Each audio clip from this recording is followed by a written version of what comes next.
$96.2 billion. That is the staggering fiscal second quarter revenue just posted by Nvidia, setting the stage for a massive market reaction. Hello everyone, welcome back to AI Market News.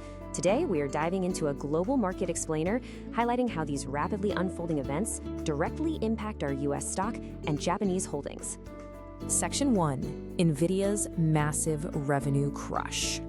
According to current market information, Nvidia delivered absolutely blockbuster numbers, including a 106% year-over-year revenue jump.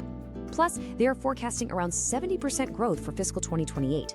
CEO Jensen Huang even declared that AI has officially reached its inflection point. The underlying mechanism here is actually quite simple. While Nvidia has secured the supply to hit that 70% growth, global enterprise demand for AI infrastructure is far outstripping that supply. That imbalance naturally drives continuous upward momentum for all of us invested in the space. As you can see in the chart, this daily view of the Nasdaq perfectly illustrates the market's immediate upward anticipation. Nvidia's massive guidance, alongside really strong after-hours results from cloud and security leaders like Salesforce and CrowdStrike, sets up a powerful tech-led rally for US equities. The underlying mechanism driving this is that when mega-cap tech companies issue strong forward guidance, it boosts investor confidence across the entire sector, essentially pulling the broader indices higher right along with them. The graph shows how this massive US tech momentum acts as a critical tailwind for the Nikkei. For all of us holding Japanese equities, this connection is absolutely vital. Because Japanese semiconductor and technology component manufacturers are so deeply integrated into the global AI supply chain, a surge in US tech demand directly provides a strong fundamental lift to the Japanese market. Section 2. Inflation and GDP data. Breaking down these metrics based on available data, Q2 GDP was revised sharply higher to 2.4% annualized, up from the initial 1.5% reading. Meanwhile, headline PCE inflation came in slightly hot at 3.7%. The fundamental reason behind this is that stronger personal consumption and business investment are keeping the economy running at a very high capacity. Naturally, that makes it much harder to cool down those sticky inflation numbers. As you can see in the chart, this macroeconomic data has a profound impact on the USD/JPY pair.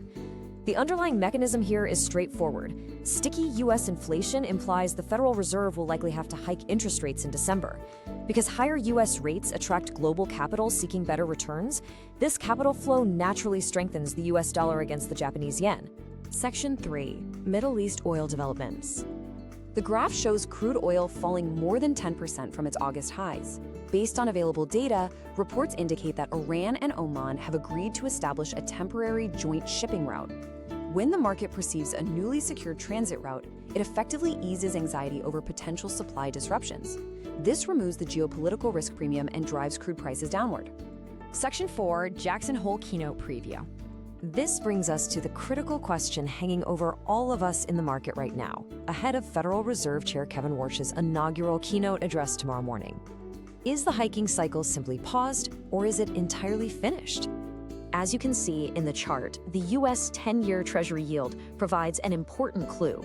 Rising long-end Treasury yields act as a natural brake on economic borrowing, making mortgages and corporate loans far more expensive. This dynamic is effectively doing some of the FOMC's tightening work for them, which potentially gives Chair Warsh a solid argument to exercise policy patience. Section 5. The economic calendar ahead. Let's look at the key indicators closing out the week.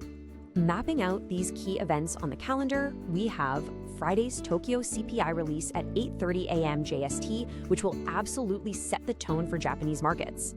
Then the main event arrives. Fed Chair Warsh's speech at 10 a.m. ET. The specific tone of this speech will ultimately dictate if our current tech-led recovery rally extends or if hawkish sentiment causes bond yields to rise further, forcing the broader market to pull back. Before we wrap up this explainer, consider this final thought. If the Fed decides to pause rate hikes tomorrow, is this tech-led rally just getting started, or is the market pricing in a soft landing far too early? Thanks for watching. Please subscribe and hit the like button. This video was automatically generated by Gemini Notebook AI. AI-generated content may include errors. This video does not constitute investment advice. For full details, please check the description below.